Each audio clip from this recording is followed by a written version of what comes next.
Hi and welcome into the Masterclass. I'm Grandmaster Igor Smirnov from the Remote Chess Academy, and it's my great pleasure to welcome you into today's session.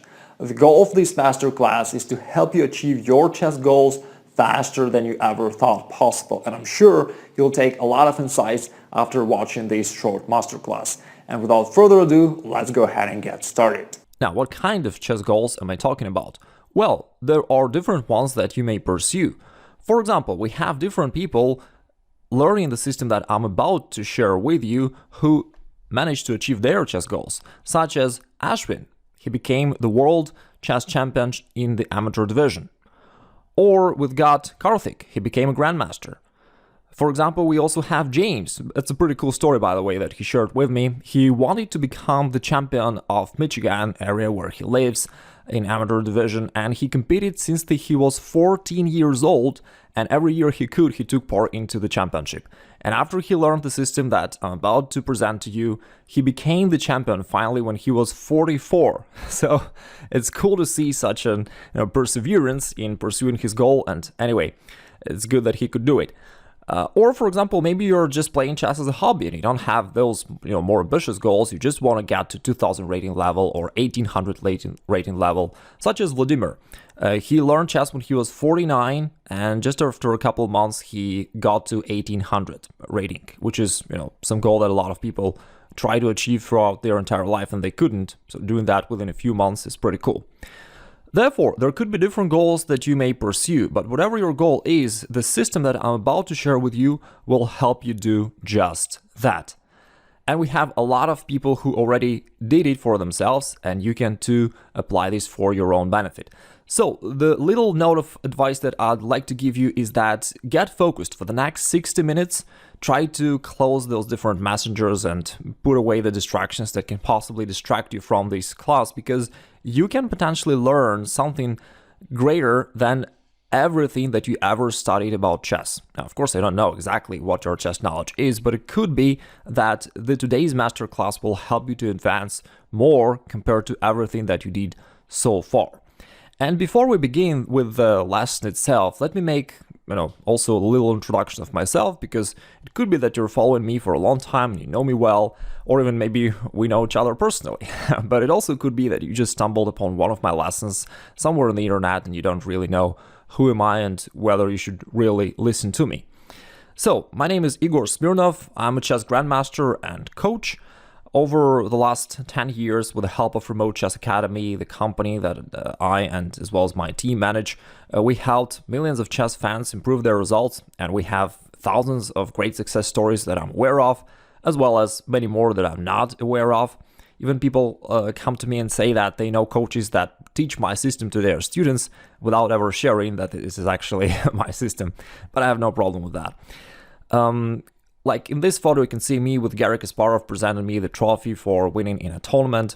I'm also the author of various chess courses as well as the books, such as here you can see. It was pretty funny that one of the books that I published was launched in the early morning, and so you can see that we just woke up, me and some guys from my Indian team of the Remote Chess Academy. Also, at that time where I was in India, I was actually giving my seminars that were featured in Hindu, the second largest Indian newspaper. And again, for the most part, of course, I'm proud about the great quantity of students that I, as well as my team, managed to help achieve their chess goals. All right, enough about me, and now let's get to the real juice, to the actual chess masterclass that I'm going to share with you. And I'm sharing all this information with you in this introductory part of the masterclass, just so that you know that this system eliminates the guesswork from you, so that you don't have to guess how to progress in chess, how to get better in chess, what are the activities that you should do, what are the things that you need to train, etc., etc.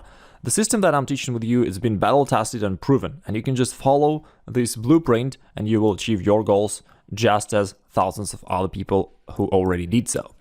Also, at the end of this masterclass, I'll answer some of the most common questions that students ask me, and therefore most probably you will find the answers to the questions that you have as well. And finally, if you stick till the end of this masterclass as a bonus for your passion about chess and for your serious attitude, I'll also give you some little nice bonuses. You'll get this presentation that I'm about to share with you. as well as the games that I'm going to share with you in a moment, so that you can go over them maybe once again to strengthen the knowledge and to really digest everything. Because I understand that certainly it could be hard to remember and truly digest everything from one go, and you may wish to go over it maybe one more time, or some selective parts of the masterclass you may wish to review once again just to make sure you really got them. And at the end of the masterclass, I'm gonna give it to you. All right, without further ado, let's go ahead and get started. Here's the first position I'd like to discuss with you. It is white to play, and I would like to ask you, how would you play here if you're white? This is a game between two amateur players that you probably don't know. White player is Kafar and black player is Milnikov. And I just took any random, very standard, very common position. And we're starting from the opening stage because obviously when you're just starting playing chess, the first phase of a game is the opening phase, the beginning of the game, and you gotta know what to do. And I'm gonna give you the first most important key here. But first of all, let's discuss this position. And again, it's certainly not just about this particular position. I'm going to share with you the method, which is universal, that you can apply in any game that you play and in almost any opening position, whether you know the opening theory of that particular line or not. All right, so how can white possibly play here? Well, if you think about this, there are a lot of different things that white can possibly play. For example, he can move his knight to the central square and put some pressure on black's position. He can maybe move his queen somewhere forward. He can bring one of his rooks into play, such as that rook or the f1 rook that currently do nothing. Or maybe white can think about his dark squared bishop, which is currently passive. It's restricted by the pawns, and white may wish to put it to some more active square, such as maybe f4 or even g5. Maybe white would wish, okay, it's time for me to begin expanding, to begin attacking. And so he may decide to move his bishop to c4 and prepare the d5 advancement so that he can expand in the center. Or maybe he may choose to play pawn to h3, which is actually what he did in the game, just to give some flight square for his king to avoid some back rank mate problems in some eventual future, maybe to stop black knight from jumping to g4. As we can see, there's a whole lot of things that white can possibly play here, and the fun thing is that they all make sense. They all follow certain chess rules that you probably heard about, right? Like playing rook to an open file, or playing rook to a semi-open file, or improving position of your pieces, etc., right? So that's the problem with studying chess. When people just go to, YouTube or whatever, and they study different chess lessons, and they learn, one more chess rule, one more chess trick, one more chess idea, but somehow it only adds confusion at the end of the day, because it doesn't give you any clarity of what should you actually do when you're playing chess. And on top of that, when you're actually playing, especially if it's a blitz game, you gotta make your decision within just a few seconds. And therefore, you clearly have no time to consider 10 different options and somehow compare them and choose which one is the best. And after that, also calculate variations, right? So that is why the traditional chess learning somehow doesn't work. And people can spend years, studying various chess books, courses, videos with no real progress, because again, it only adds confusion at the end of the day. Now, let me show you how you should treat similar positions. In an opening, there are three major tasks that you need to accomplish in any opening. You need to develop your pieces, castle, and connect the rooks. And that is it. That is all that you should focus your attention on. While saying developing your pieces, I'm mainly implying your minor pieces, your knights and bishops. You gotta move them out. Because initially, as you know, when you're just starting playing chess, all your pieces are standing on the first rank or on the 8th rank if you're black, and they're doing nothing. Therefore, you have to make a move with your every piece you have so that you involve it into the actual game. Right, but again, for the most part, we're talking about knights and bishops that you need to develop primarily. So you develop minor pieces. After that, you castle. You move your king to safety, and at the same time it helps you to bring your rook into play, because as we said earlier, you need to move your every piece so that it starts playing some role in the following battle. And finally, you need to move your queen and connect your rooks. Once you did so, once your rooks are connected, they're kind of looking at each other, protecting each other. After that, you can say that your opening is finished. Let me even play that move. if let's say I'll play for now queen to d2. Now the rooks are connected, and you can say that you finished the opening, and now you begin the middle game phase, and your opening tasks are done. If you just focus on that one little key, playing any opening becomes super easy, and you will play it well regardless of whether you know book moves of this opening line or not. To summarize, how should white play in this position? Well, we know that you gotta move every piece you have, right, to develop it. Therefore, the one good move was queen to d2, just like we already discussed, to connect the rooks, develop the queen and finish your development. Another one that which you may also consider is to move the last piece, which hasn't made any moves yet in this game, which is also rook from the a1 corner. You can move it to c1 to activate the rook. So these are like either queen to d2 or rook to c1, the only two moves that you gotta think about. And actually, either of them is good enough, and you can just play either of them almost unthinkingly, spending 1 second. For me, it took some time to explain this just because I wanted you to really get the idea. But, when you know the rule, you can follow it almost, automatically, unthinkingly, spending 1 second per move. And that's how you can play every opening position super, super easily. All right, now let's go back to the actual game and let's see what these guys did in reality. So white player played pawn to h3, the move which you can already see that was unnecessary totally. Black played pawn to a6. Not exactly sure about the reason of that move as well. White played pawn to a3. And again, it's not like a decisive mistake, but you clearly see that white has no clear idea of what to do. And maybe that move makes some sense, prevents black from jumping to b4 or whatever. But anyway, that was not the main thing that white should care about. That's the problem. Now, let me ask you about the same position, but from the black side. What should black do now? Let me even flip the board for you.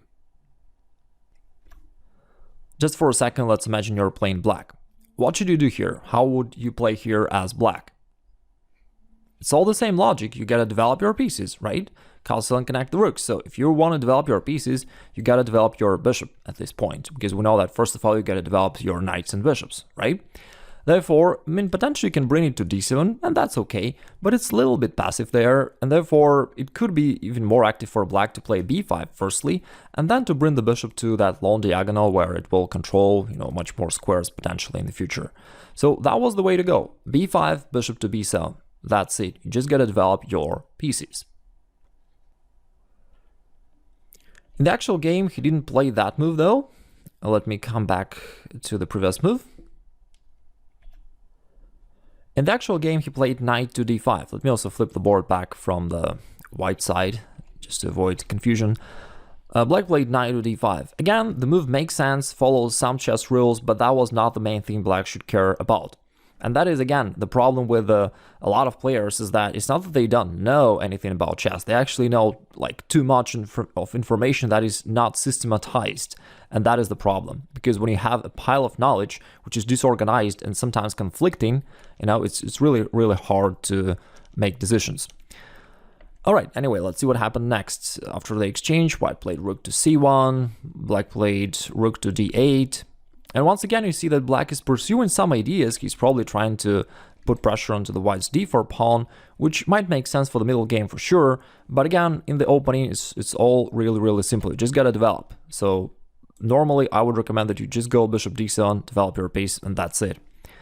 Black plays rook d8, bishop c4, queen e6, queen d2. Now, how should black play here? It's all the same, right? Develop the bishop. For example, he can go b5, taking the white bishop, and white, once the bishop goes away, black finalizes his development comfortably and he's got a good position.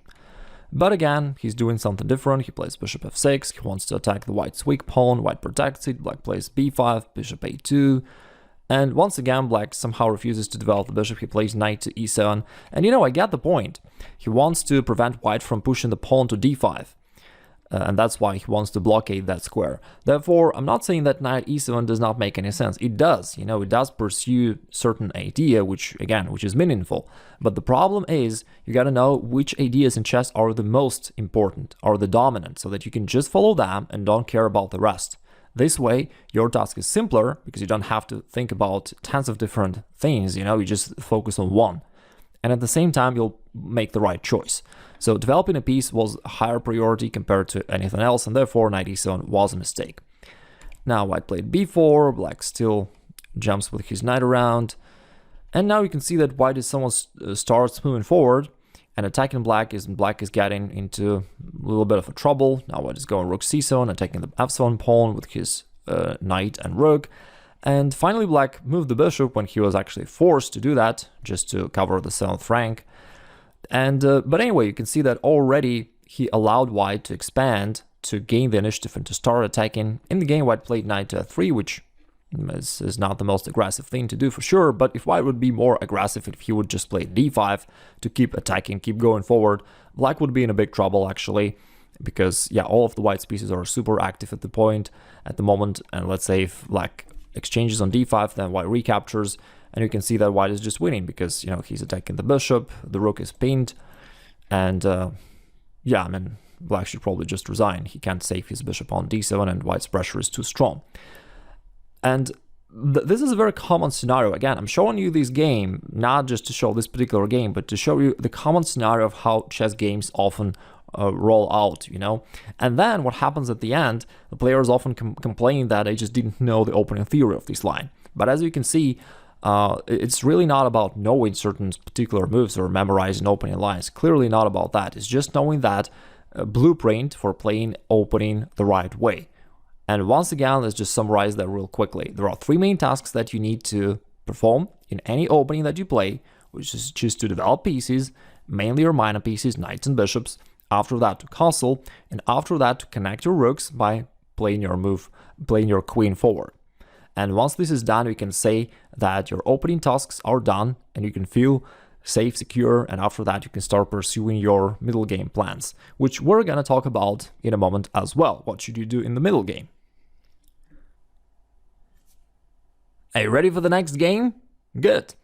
This time we'll review once again real quickly what we learned so far so that you can train it, as well as I'm going to share with you how should you play in general.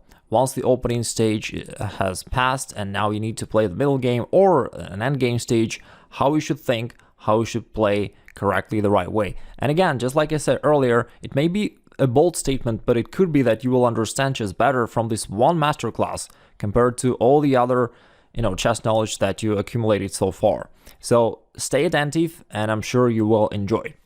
Okay, so here's the next game. In this case, I was playing black, and so I can share the game and I can tell you exactly what the black player was thinking about, because that was me. So you can model the grandmaster's thinking process literally one by one, and you can start understanding how grandmasters make their moves and how you can do the same. So it is black to play. How would you play here as black? Think about this for a second. What are the moves that come to your mind? Just like we discussed earlier, it's still an opening stage, and therefore you gotta develop pieces, primarily minor pieces, right? And then castle and connect the rooks. The king is already castled, so you need to develop the minor pieces, and you gotta make the moves with your bishop or the knight. And actually, almost any move with these 2 pieces would be okay. If you want to go knight c6, great. That's a great option.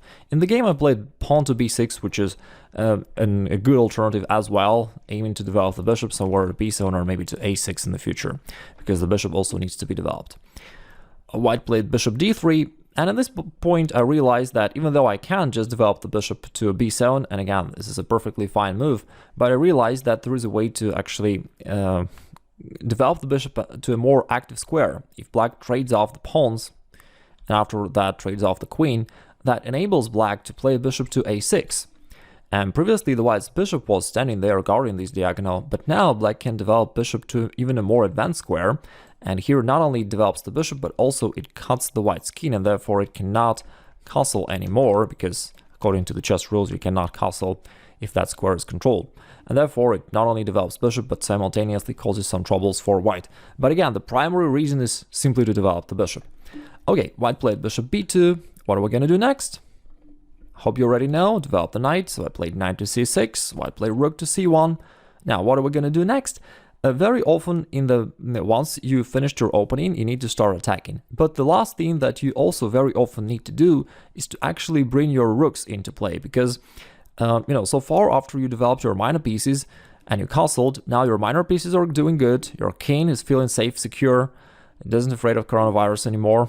Just kidding, of course. And you gotta bring your rooks out, okay? And so black played rook to c8. because again, the rook from a8 was the only piece that so far hasn't played any move in this game, and therefore you wanna rook to join the body, and rook plays to c8.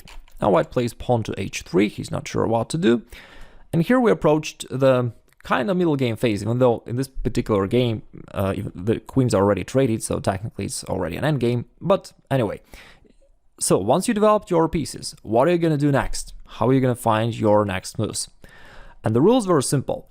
Once your pieces are developed, you got to start attacking, and you need to start putting your focus on the opponent's territory, opponent's half of the board, and ask yourself, how can you go there and attack something?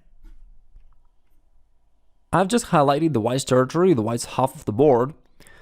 Once again, the question is, you focus your attention on that half of the board and you ask yourself, how can I move my pieces forward onto that territory and attack something? In some cases, there is a way for you to do that immediately. You can immediately jump forward with one of your pieces and start attacking or capturing something. But very often there is no way to do that right away, such as in this position. There is no way for black to attack something right now. In that case, you just ask yourself, okay, how can I prepare that kind of an attack on the next move? So you pursue the same idea, but if you can't realize it immediately, you just need to prepare it. That's it. Therefore, with that in mind, I realized that if I can't go to the white's territory right away, I need to start moving forward and prepare that invasion. So I played knight to a5, aiming for the knight to jump to c4 on the next move, which would attack the white's bishop and potentially the pawn on a3 if the bishop goes away, and therefore it prepares attacks on the next move. White plays knight to e5 to protect that square. Now, what should black do next? Well, again, the first thing you should ask yourself is, can I go to the opponent's territory and attack something right away? And potentially black could go knight to c4, and that is actually a fine option. But the problem is, it does not force white to defend, because white can just trade off the knights. And naturally, by definition, the attacking move assumes that it forces your opponent to defend. Is that right? I mean, if white would have to protect his bishop or move it away, then we would say that knight c4 was really truly an attacking move. But in this case, it didn't, right? Because white can just trade off the knights. And therefore, knight c4, even though it was a fine option, it's gonna make sense. You still go into opponent's half of the board, but it's not truly an attacking move. It does not force your opponent to defend. And therefore, if your immediate attacking move does not work, then what do? We prepare such an attack on the next move. And with that in mind, I played knight to d5, because after that, well, first of all, this knight also kind of starts going forward, and you see this is a common motif for all this middle game, end game stage. You got to move forward and start attacking something. But even more so, it prepares the f6 advancement, which would kick away the knight from a5, and finally black would be able to finalize his initial intention to jump with his knight to c4 and start attacking white. White played king to d1 to protect the bishop and the rook, so now black can finally play pawn to f6 to kick away the knight, and then go knight to c4, putting some pressure onto the bishop. White played pawn to e4, trying to attack this knight and force it to go back. What do you do now? In positions like that, when you play blitz games, very often the initial impulsive decision of people is just, okay, my knight is attacked, so I gotta retreat, and they move the knight somewhere like 97 or whatever. But I want you to think differently. I want you to become a really expert player and, possibly a title player if you wish. And therefore, you got to think differently compared to just average chess players. So once again, the focus should be on opponent's half of the board. And you got to, first of all, ask yourself if you can actually go there. And in this case, there are, if you ask yourself this right question, you will realize that there are a couple of things that you can do.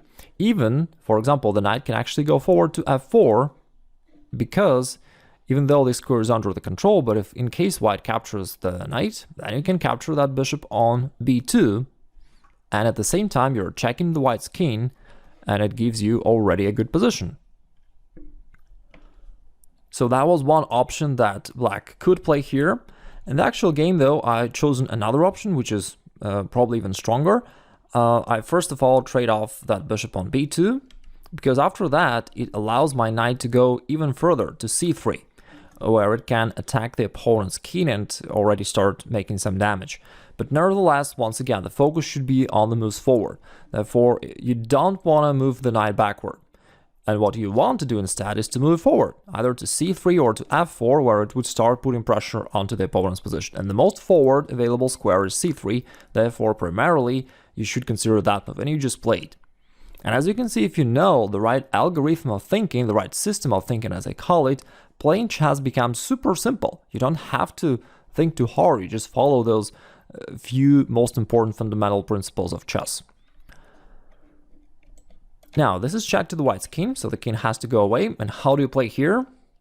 I hope you're not tired. I'm asking you to think about this because I want you to not just be the passive listener of me.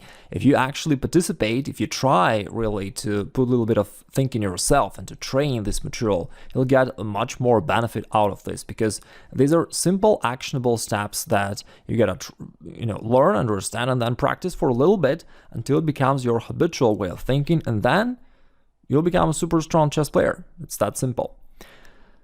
Now, once again, how should black play here? The first impulse of yours should be the same, focusing on the white's half of the board, asking yourself, how can I go forward and attack something there? And with that in mind, I played knight to e2. So again, if you focus on the white's territory, you can see that you can jump with the knight on one of these two squares probably and attack the rook. But knight e2 makes more sense because it jumps with the knight to the center, and it's a double attack to the rook as well as to the pawn. And therefore, black is already winning some material. In the game, white played bishop d3, and now black can capture the rook, so he's already winning the exchange. He won, rook versus the bishop. And now it's all the same thing, even though the rook is attacked, but we don't want to just think about defending. You want to think about attacking first and foremost, and if possible, you should do that. Attack, play an opponent's half of the board, make threats. And so I played knight b3, which is check to the white's king. The king has to go away. And now the rook can go forward and also attack.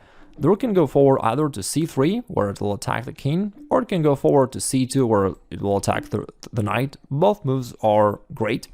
I played rook to c3, and white played knight d3 covering the king. Now, what do you do here?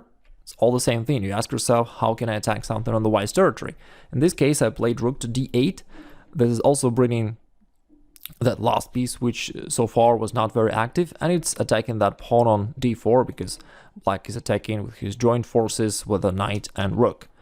And white cannot save this pawn, so he played d5, and after that I took the pawn, and white just resigned because black already has a strong material advantage, and on the next move he's also probably gonna capture that knight, playing something like knight c5, and the knight is attacked from all the angles.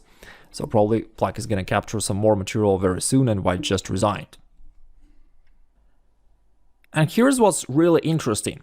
You have just analyzed the game played by a grandmaster, and I hope that you could guess, or rather find, some of the moves played by black. And think about this, isn't it that amazing that you can play like a grandmaster after just learning a few most important fundamental ideas? And, I think it's really great. And right now, we're going to take it one step further. We're going to take a look at the game played by the world champ, Magnus Carlsen, and you will be guessing the moves played by Carlsen, just by following the rules that you learned previously during this masterclass. Isn't that amazing? I think it is. Because indeed, just like I said earlier, a rapid chess progress is possible if you know the right method. And the key of the method that I'm presenting to you is that you gotta not just acquire more and more theoretical abstract knowledge about chess, like various rules or theoretical lines, etc. But you gotta polish your system of thinking, which is the most important thing. Exactly how you think, how you make a decision when it is your turn, when the time is ticking and you gotta make the decision. Exactly what are you gonna do step by step. If you have that process of thinking really polished and refined, then you become a strong player. It's that simple. If you don't believe it can be that simple, let me share with you one also funny story. You can see at this photo me and Ram. He's a chess fan. He was playing a lot and getting some good results, but at one point he's stuck, and even he got on a downward trend. He's starting to lose his rating, etc. And he started to almost chase me, asking me to coach him, to help him. And due to my busy schedule, unfortunately, I normally don't accept new private students with very rare exceptions. So I kind of refused to do that. But ultimately, I gave up and I said, okay, let's sit down and take a look. So we sat down for, I don't remember exactly how long, but it was within 1 hour for sure. And I just took a look at his games and gave him a couple tips. And then just several days later, he called me on the phone. Actually, he called my friend, and the friend, then brought the phone to me. And he shared that he just won a tournament and he got some nice prize, etc., etc. And he couldn't believe that because he was in a downward trend for a long time. He couldn't even believe that he can, break this negative cycle and get on top. And that happened after just one short session. And do you think I could teach him a lot of rules or opening lines, endgame positions, and stuff like that? Of course not. Within a one short session, I couldn't do that. But what I could do is I could take a look at his thinking process and tell him what is he doing wrong and how he should improve that. And that was enough for him to get the breakthrough result. And that is why, again, take it seriously. It can revolutionize your chess progress. You can become a title player just as many people who follow this system, or whatever goal you have. You can become a chess coach even if you wish, teaching the system to others, etc., etc. All right. Now let's jump to the game played by Magnus Carlsen playing white versus Alec Wang, also a very strong grandmaster. Now the first moves are just some opening moves, so I skip through them because it's just a matter of personal taste, which opening to play. And okay, let's start from here. So how do you play here as white? And I understand that you probably not know this opening variation, which is okay, you don't have to. But in the opening, you gotta develop pieces, castle, and connect the rooks, and mainly the minor pieces you gotta develop, right? So first you gotta develop minor pieces and castle in any opening, even if you don't know what to do. So that's exactly what Magnus did. He played knight f3, e6, knight c3, knight c6, then he developed the bishop. By the way, castling was good as well, right? So very often in chess, you just gotta follow the right idea. You don't have to play certain single precise move. Sometimes there are several moves that are good as well if you just follow the right idea. So he played bishop e3, and after that he castled. Now what do you do here? Normally after that, after you develop pieces, castle, you gotta connect the rooks, right? So you gotta play your move out, something like queen to e2, so the rooks are connected and you can say that the opening tasks are finished. So that was the good move to play. In the actual game, he played pawn to a3, which makes some sense as well. He's restricting black from jumping with his knight to b4 and bringing it to d5. And it's okay, but queen a2 was a good alternative. Black goes knight a5, attacking the bishop, so white doesn't want that exchange to happen. It's a bit different subject, exchange of pieces, so I a little bit skip through it to not overload you with too many rules within one masterclass. Black plays queen d7, white trades off the bishops. And now, once again, white could have just bring his queen out, let's say queen c2, and finalize the opening tasks, which would be a perfectly good alternative for white. But instead, he chosen to play d5. He realized that black played a few little bit awkward moves. He placed his knight on the edge, and he allowed white to expand in the center, so white decided to even be a little bit more aggressive and grab that space advantage in the center as well. Black jumped to c4, aiming at the bishop and knight, and pawn, sorry. That's why white needs to do something about that. He traded off the bishop, and here he finally played the queen move, queen to b3, connecting the rooks, just like we discussed previously. Black played rook to d8. Now, what do you do here? We know that there are a few things that you gotta do once your first initial opening tasks are done, once you develop pieces, castle, connected the rooks. Normally in the middle game, you gotta start attacking, thinking about how to move forward onto opponent's half of the board and attack something there. But very often before doing that, you also need to bring your rooks into play, because very often your rook on a1 is passive, and even the rook on f1, even though technically it already played one move, it was involved in the white's castling, but it is still passive, it doesn't do anything. Therefore, very often, after you finish the opening tasks, you gotta bring your rooks into play, you gotta play them usually to the central files, to the open files, where they can do some work and support your assault in the future. So white plays rook to d1, black plays rook e8, and white plays rook to e1. As you can see, both players are actually just following these, same ideas. By the way, for the sake of clarity, let me also mention that we discussed earlier that in the middle game, you gotta attack, gotta move forward, right? push something forward onto opponent's half of the board and attack something there. That's why in a position like that, you always need to consider moves like pawn to e6 or pawn to d6, where you start attacking something right away. And the move such as pawn to e6 would be a perfectly good idea for white to do, to start attacking right away. So that was a good option. Instead, white played rook to e1. Perhaps he just wanted to be a little bit safer, and it was also the rapid game, so maybe white didn't want to spend much time calculating variations, so he just chose a little bit simpler alternative. But pawn to e6 was a great move to play. Rook e1 definitely makes sense as well. Black played pawn to g6, and here, once again, white started thinking what to do. And let me ask you about this. How would you play here? Now, we already see that white brought all of his pieces into play, which is always step number one. And then you gotta focus your attention on opponent's half of the board and ask yourself, how can you advance forward and attack something onto opponent's half of the board? It can be his king, it can be his pieces, it can be his pawns. Basically, whatever. You just want to attack something. With that in mind, once again, the move such as pawn to e6 would be a great option for white. One great idea to start expanding and attacking something there. If black recaptures, white can recapture, perhaps by the rook. And still you can see that the knight is ready to go there. The queen is somewhat indirectly putting pressure onto the black's king, and therefore definitely white had an active position here. What else could white play? White could start also pushing his pawns forward. For example, the pawn could go to a4 with an intent to go to a5 and attack that knight and push it back. That was also a good alternative. And the third alternative is what Carlsen did in the game. He played pawn to h4.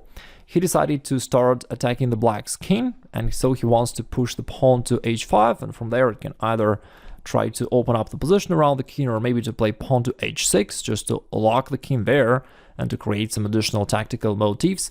And therefore he chosen that move. It might have been not the strongest one, like pawn to e6 or pawn to a4 seems more aggressive to me, but nevertheless he's following the main motif that in the middle game you gotta move forward and attack something on opponent's half of the board. So he's still doing the right thing.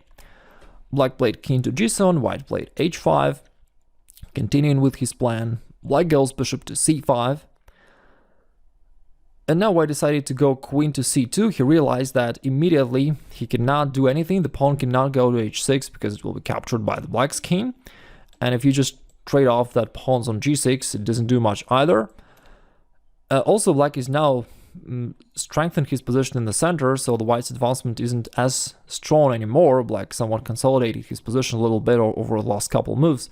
So white realized that before he can begin attacking really, he needs to regroup pieces a little bit.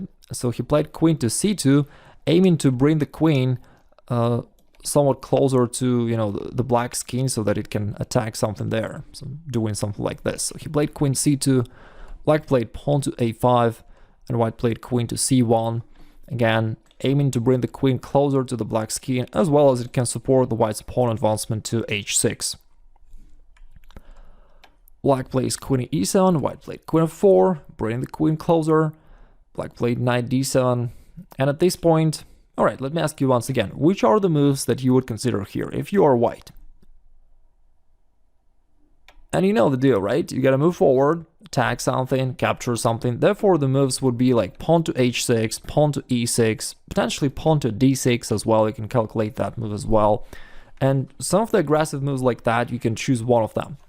In the game, Carlsen found one more attacking move, which is pawn to b4. He decided to attack the bishop. He just noticed a little tactical trick as well. He realized that at this point, black's bishop has to go back. It cannot capture the pawn, because if it does, you can break the connection between the queen and the bishop. Like currently, queen is protecting the bishop, so white cannot capture it right away. But you can break that connection by playing pawn to d6. And now the connection is lost, the queen is not protecting the bishop anymore, and so once black captures the pawn or retreats with the queen, white can finally grab that bishop on b4, winning the bishop. Therefore, he used that trick to attack the black's bishop and to push it to go backward. Remember, whenever you can attack and push your opponent to defend or to go back, it's always a great idea to do that. Alright, now what do you do next? all the same thing, right? You gotta consider all the same moves. Moves forward onto opponent's territory, attacking something. So he played pawn to h6, attacking the king and restricting opponent's king mobility. It's always good, because if you can restrict the mobility of the king later on, you can possibly checkmate it. And at this point, pawn to e6 was still strong. He played pawn to d6, which is strong as well in this case, because not only you attack the queen, but you also enable the knight to jump to d5 with, aiming to all the weaknesses that black has there. Right? So the knight on d5 would be a really monster piece for white here. So black retreated, queen to f8. Now, what do you do here? It's all the same thing, right? You want to go forward and attack something. So knight d5 would be the move that you definitely want to consider. How about d takes c7? Very often we discuss that people, play moves like that automatically. If they can't take, they do it. But I would actually say that, again, it's not truly the very much taken move, because black just recaptures and, nothing happens to black really. So instead, Carlsen played pawn to e6. And this is not a pawn sacrifice, because obviously black has to do something with this pawn. It attacks the knight, but if black captures the pawn, then white can recapture the pawn on c7. Therefore, it was just an exchange of pawns. But the problem for black now is that currently the rook is attacked, and once the rook goes away, white can grab the knight on d7, and therefore he already got the winning material advantage. He's having an extra knight. Black just played rook e7, and white traded off the rooks and played knight d5. Finally, he played that move anyway, taking advantage of the pin along the e-file so that black cannot capture the knight. The white's rook would grab the queen after that, and black just resigned because white is already having an extra knight and he's attacking too strong. He's currently attacking the queen and the bishop, so he would also grab the bishop, and yeah, black just has too many problems here to handle this position. Alright, we just analyzed the game played by Magnus Carlsen, the world champ, right? And I hope that you can understand pretty much all of the moves played by him, and the reason behind the moves, as well as how he could find those moves. What is exactly the thinking process that leads to finding the moves that he played. Therefore, I think that, now you can understand much better the mystery of, the chess grandmaster's thinking and exactly how you can replicate that. And now let's quickly summarize what we talked about so far, just to make sure that you really digest this information. So, when you start playing chess, initially your task is to finalize the three main opening tasks, which is to develop your pieces, primarily your minor pieces, your knights and bishops. After that, to castle, which brings your king to safety as well as helps you to develop one of your rooks. And after that, to connect your rooks, meaning to move your queen out so that the rooks start connecting each other. After that, the three major opening tasks are completed and you can think about your middle game plan. Now, what do you do next? Throughout the middle game, end game, basically the general chess strategy. So the first thing you do is you focus your attention on the opponent's half of the board and you think, how can you move there and attack something there or capture something there? And if you can, that's what you should do. If you can't, then you just think how to prepare such an attack on the next move. Maybe you need to bring more pieces into play, or maybe you need to advance something forward so that you can jump to the opponent's territory on the next move. So again, if you can't attack right away, just think how to prepare it on the next move, or the move after that. Anyway, as soon as you can. And in a nutshell, this is basically it. This is the whole system of how you play chess and how you win.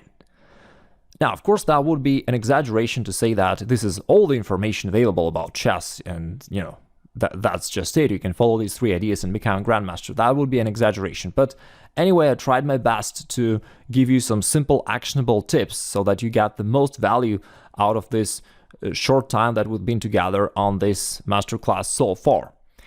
And before we move on to the Q&A, where I'm going to answer some of the most common questions people ask me about, students ask me about, so that maybe I can clear some of your doubts as well, let me also offer you to consider our advanced training.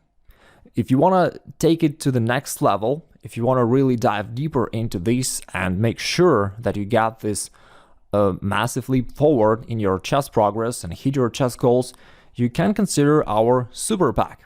What that is, it is the best training we created so far and the most comprehensive training.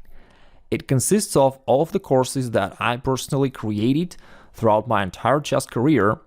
Therefore, it is a system of knowledge that you can learn. And this is the component that I hope you already know by now that prevents most people to progress. They seemingly know a lot about chess, a lot of different ideas, but because it is a disorganized pile of different bits of information, that does not really help them. In a way, it only adds confusion because they know a lot of different ideas and they're not sure which one to apply.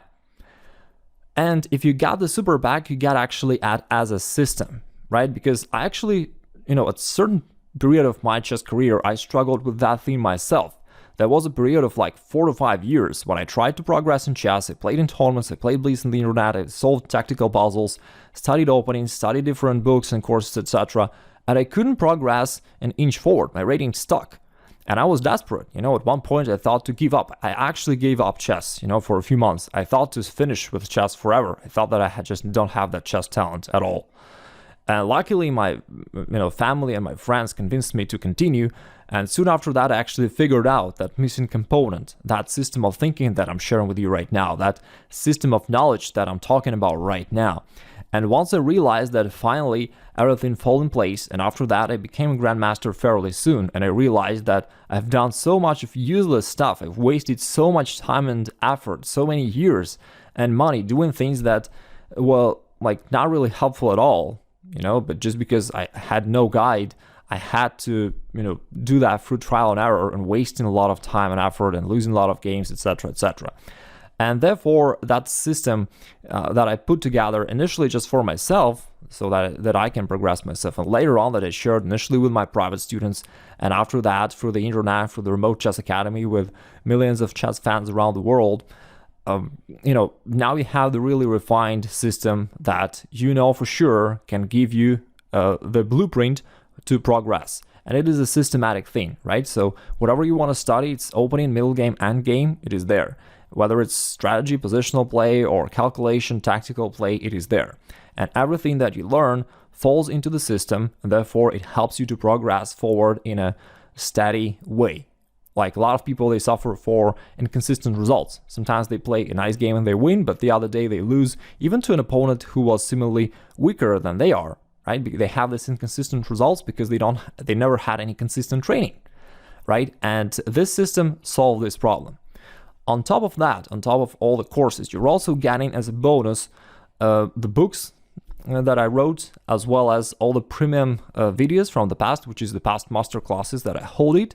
You get it all together. And it's not just videos, of course, because it's also important to practice, to make sure that you actually acquire that practical skill. And that is why it comes together with practice, where you can go through different training positions and apply this knowledge and make sure that you train, automate the right way of thinking, so that later on during your practical games, you just follow what you know very well, okay?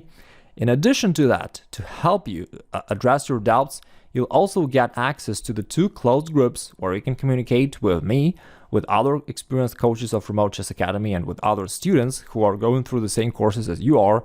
So in case you have any questions, you can ask them there and you'll get your doubts cleared. So this is, I don't know if it's the best. I never saw any ratings of chess coaches, but to be on the safe side, I would say that it's at least one of the best chess training systems in the world, based on the results of the students who passed through it. And that is why obviously it comes with a price tag. And if you would purchase every of the course and all the materials that I just mentioned individually, that would be quite costly. It actually costs over $1,600. But if you buy it as a package, then we reduce the price so to make it more affordable, and you get it for $9.97. But in addition to that, because you're attending this masterclass, you can take advantage of one more offer that is available currently right now. If you're willing, also after you pass this training and get some good results, if you're willing to share them with me so that I can use them as a testimonial, I'll also give you an additional $500 discount for that. And I'm giving this for the next 100 students that are going to enroll into the super pack, because I don't need a limited quantity of testimonials. That's why I limited it down to 100.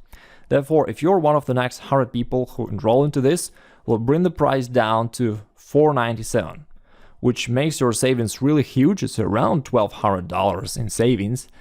And you get access to all the resources and information that I just named before that. With this training system, you can surely progress and achieve virtually any chess goal that you have.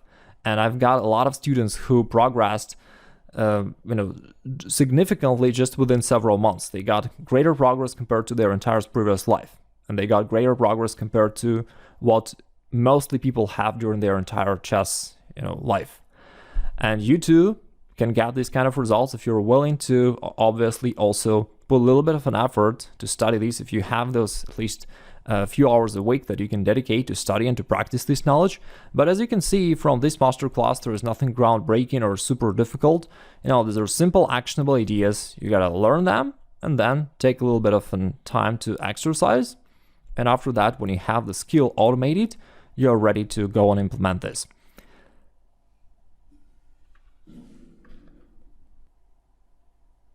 Therefore, if you're interested to bring your chess to the next level to achieve your chess goals, you can click the button below this video and get this super pack right now. Also, in case you're interested, I would actually recommend that you truly act right now because, as I said, I'm keeping the price low for the next 100 students only, and these 100 slots can be taken away anytime actually, because we have a pretty huge number of people that follow our trainings. Got more than 12 million views on YouTube alone, just for the comparison.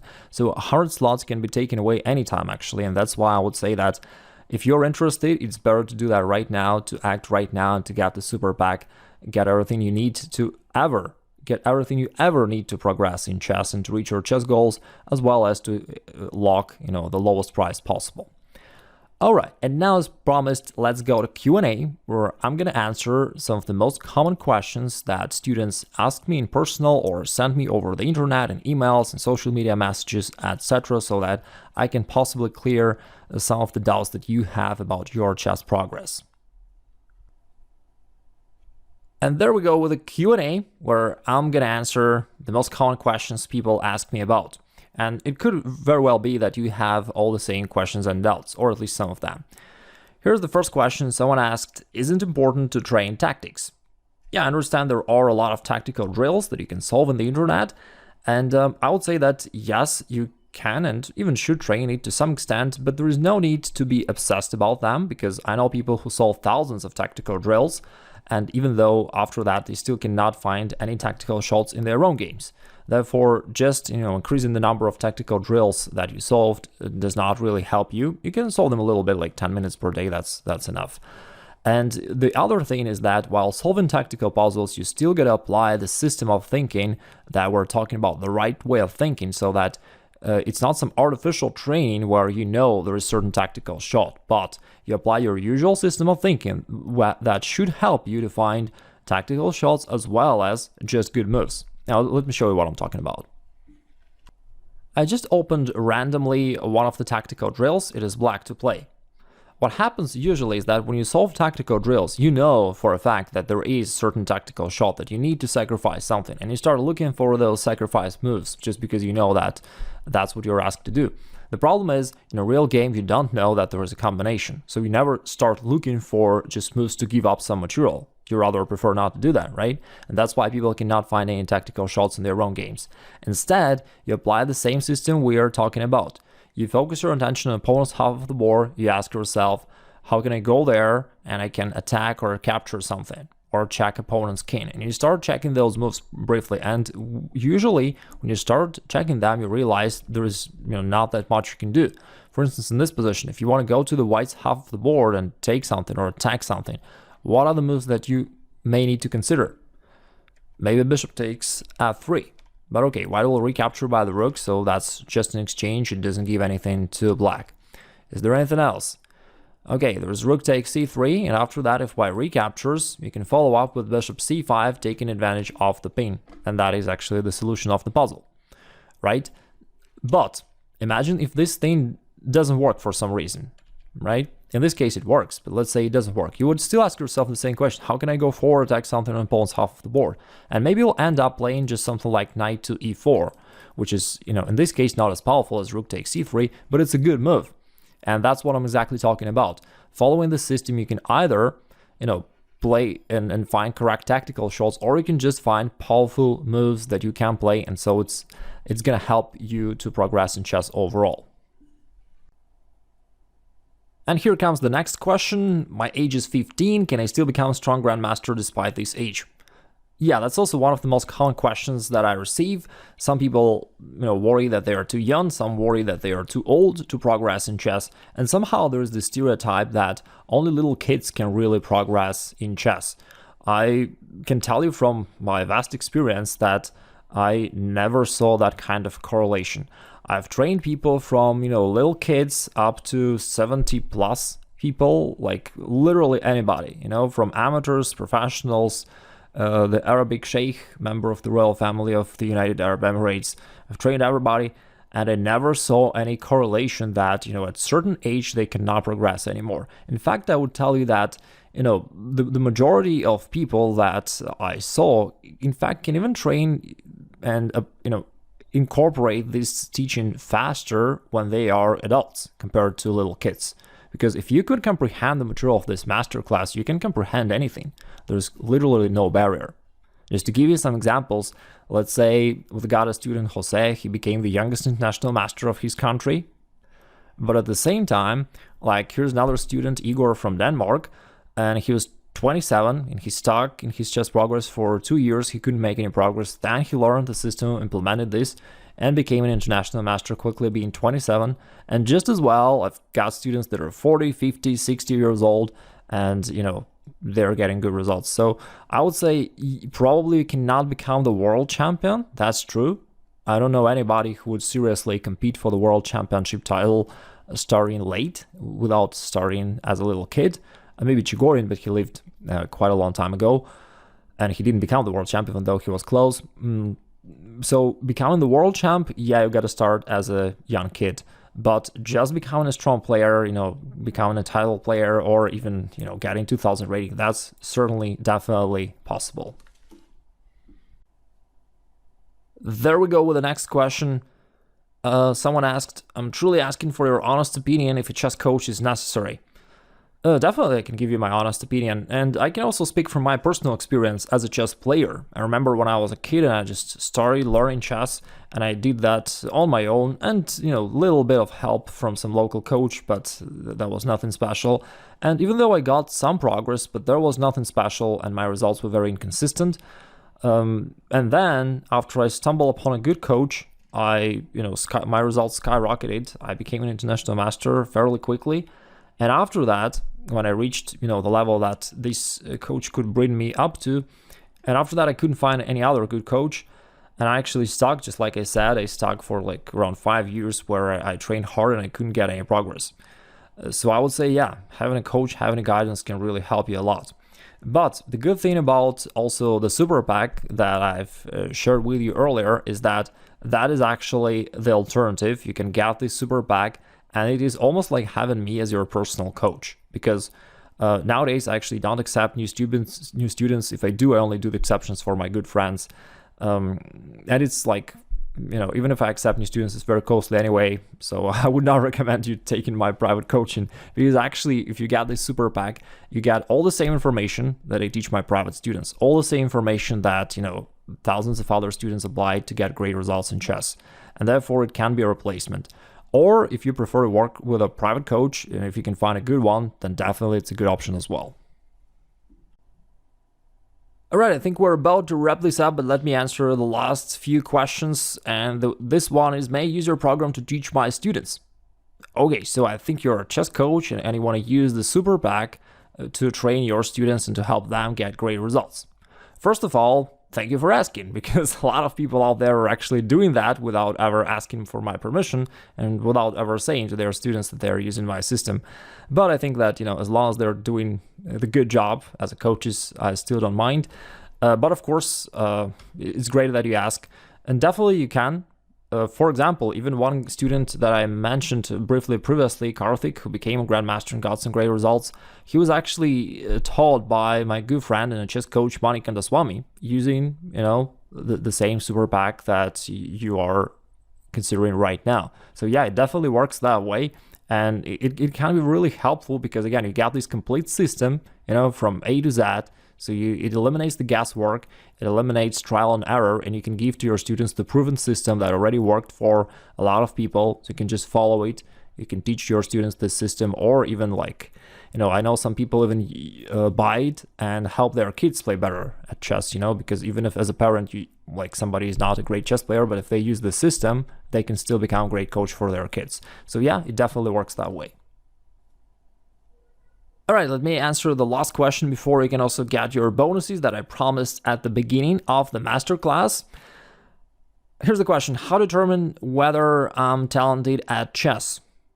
Yeah, I know where this question comes from. Also, a lot of people ask me this question. What happens is usually people start playing chess, studying chess online, maybe watching some YouTube videos, solving some tactical puzzles, playing online blitz games, maybe even trying to play over the board tournaments locally.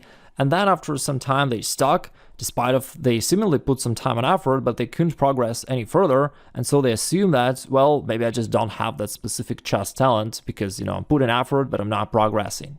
Is that the reason for your question? If so, let me clear your doubts.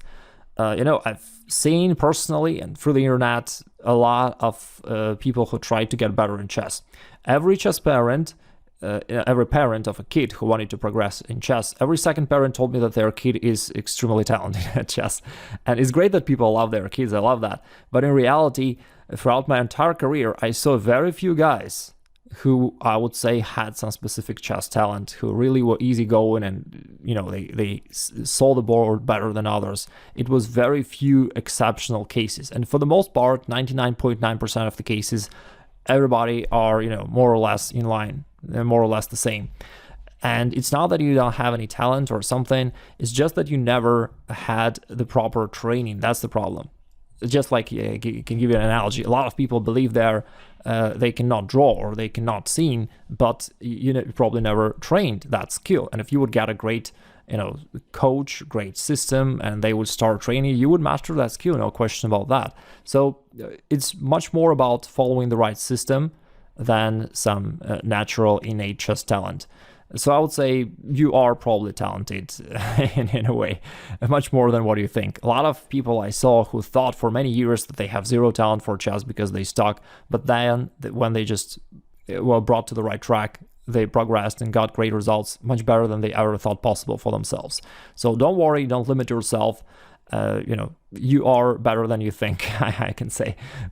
I don't know this for sure because I know it personally, but in the vast majority of the cases, that is the case. You can probably achieve much better results than what you think is possible for you. I saw this over and over again. All right, now let's wrap this up. So thank you so much for attending the masterclass. I hope that you learned some really valuable things and clear your doubts about how to progress in chess. I tried to make it as value-packed as I could within this short time that we are together. If you're interested in diving deeper and getting the super pack where you can get everything you'll ever need to progress in chess, to become a title player or some local champion, or get 2000 rating level, or become a good chess coach, or whatever basically chess goal you have, it'll help you get there as soon as it is humanly possible. Once again, right now, if you are willing also to share your successes with me after you apply the system, you're getting this massive discount, additional $500 discount you get, and you can get it at the most affordable price, $497. You get all the trainings, practice, bonuses, books, videos, access to the closed groups where you can communicate with me as well. You can get all that. And if you're interested, you can click the button below the video and get the super pack right now and begin your chess transformation. Finally, as I promised at the beginning of the video, you can download the presentation that I used for this masterclass as well as the games that I shown you by clicking the link which is shown on the screen. So if you want to go through it again and solidify this knowledge. What else? Also, by the way, in case you have any doubts, we're having the 30-day money-back guarantee. So if you have any doubts that for some reason the system might not be suitable for you, you can give it a try, risk-free, and if it works for you, great. If not, you'll get 100% of your money back, no problem whatsoever. It was my great pleasure talking to you today, and I do hope that you learned a lot. Once again, never think that you don't have any chess talent or you cannot progress. That is not true. You definitely can. And if you decide me to be your guide on that way, I'll be super privileged to do that. If not, if you just want to play for fun, that's great as well. And I'm wishing you all of the best in your chess journey. I'm wishing you a lot of great victories, and I wish that you have a great rest of the day.